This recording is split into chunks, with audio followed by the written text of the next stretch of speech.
হকটা আদায় করি, কিন্তু আসলে আপনার মন চায় না, আপনি সালাত আদায় করেন না, এটা কিন্তু নয়।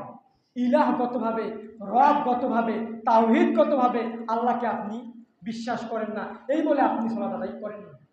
সম্মানিত উপস্থিতি, রাসূল সাল্লাল্লাহু আলাইহি সাল্লাম বলছেন, সল্লু খামসাকুম, তোমরা 5 ওয়াক্ত সালাত আদায় করো, এটা আল্লাহ রাসূল সাল্লাল্লাহু আলাইহি ওয়াসাল্লামের আদেশ।